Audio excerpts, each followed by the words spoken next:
BCom third इयरमधील सर्व विद्यार्थ्यांचे या व्हिडिओ लेक्चरमध्ये स्वागत आहे. मी प्राध्यापक गणेश कोळेकर. विद्यार्थी मित्रांनो, आपला जो मॅनेजमेंट अकाउंटिंग विषय आहे यामधील चॅप्टर नंबर जो 5वा आहे बजेट अँड बजेटरी कंट्रोल.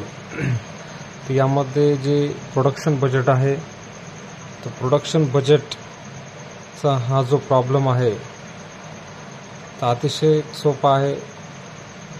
तर प्रोडक्शन बजेट काढत असताना आपला जो फॉर्म्युला आहे त्या फॉर्म्युल्याचा उपयोग करून आपण हे जे दिलेली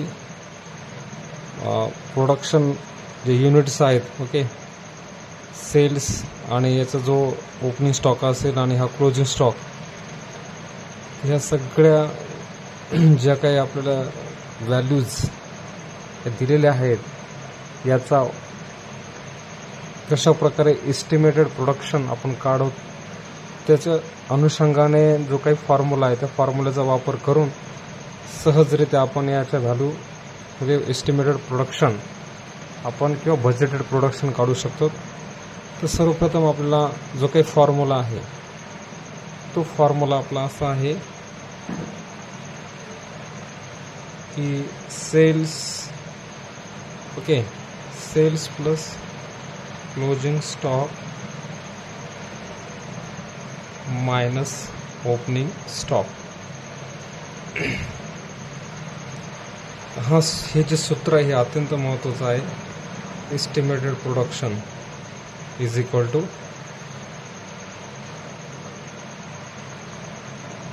हा formula sales plus closing stock minus opening stock ह्या फॉर्म्युला वापरून आपण हे दिलेले जो प्रॉब्लेम आहे तो सोडवणार आहोत.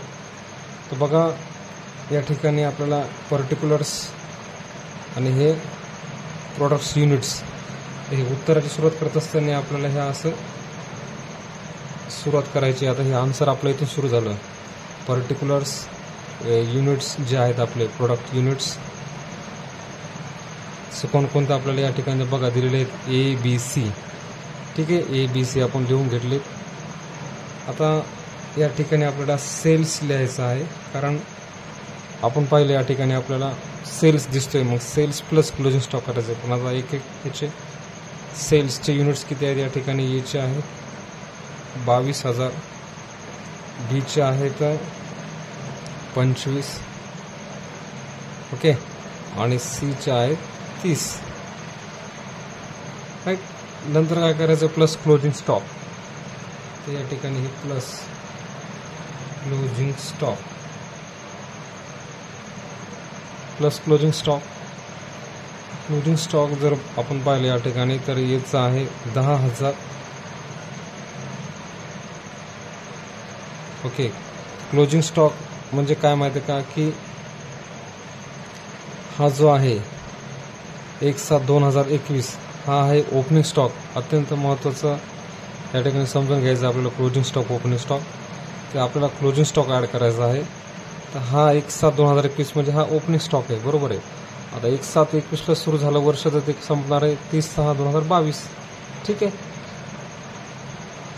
या ठिकाणी हे संपलं तर मग हा जो आहे आपला हा झाला क्लोजिंग स्टॉक. मग ह्या ठिकाणी याचा क्लोजिंग स्टॉक आपला आहे 50,000, Bचा आहे 10,000 आणि Cचा आहे 5,000 ओके. तर ह्या व्हॅल्यूज आता मायनस करायच्या म्हणून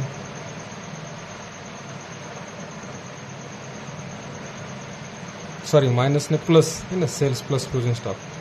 आता 22 आणि 50 किती झाले या ठिकाणी हे 0 2 2 5 2 2 5 7 हे 72 25 आणि 10 35 आणि हे 35,000 ओके. याच्यानंतर आता हे झाले टोटल. मग याच्यात मायनस करायचं आपल्याला ओपनिंग स्टॉक.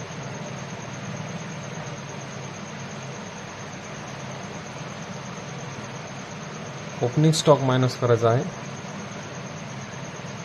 तो ओपनिंग स्टॉक म्हणजे हा आपला ओपनिंग स्टॉक आहे ओके 1/7/2021. तर पहा आता एक याची ओपनिंग स्टॉक आहे 10,000 बीचा आहे 15,000 आणि सीचा आहे 12,000. ओके. आता हे जर मायनस केलं तर आपल्याला जे येणार आहे त्याला आपण इस्टिमेटेड प्रोडक्शन आपलं ते उत्तर आहे, तर ते याच्यातून वजा करायचा. राईट. त्याला आपण टोटल ते 72 मधून 10 गेले मग राहिले 62, 35 मधून 15 गेले 20 आणि 35 मधून या ठिकाणी 12 गेले, 5 गेले 3 राहिले, 2 राहिले, 23,000. हे जे आन्सर आहे याला म्हणायचं आपण इस्टिमेटेड प्रोडक्शन. हे झालं आपलं आन्सर. तर इतकं सोपं आहे हे, एक्झाममध्ये येऊ शकते. साहजिकच 100% आपल्या या ठिकाणी 15 पैकी 15 मार्क्स मिळू शकतात. तर सिंपल आहे. हे सेल्स या ठिकाणी हे ओपनिंग स्टॉक, क्लोजिंग स्टॉक. सगळ्यात महत्त्वाचा हा फॉर्म्युला आहे, sales plus closing stock minus opening stock. हे सेल्स हे सगळे त्याचे हे आपले युनिट्स आहेत. ओके. हे त्याचे प्रोडक्शन्स आपले ABC. सेल्समध्ये हे सगळं घेतलं एक एक एक. त्यात क्लोजिंग स्टॉक हा ॲड केला 50, 10 आणि 5. ओके. 50, 10 आणि 5. त्यानंतर ही टोटल त्याची आली. मग ह्या टोटलमधून काय मायनस केलं आपण ओपनिंग स्टॉक. हे आपले आलं एस्टिमेटेड प्रोडक्शन. तर इतकं सोपा हा प्रॉब्लेम आहे. थँक्यू.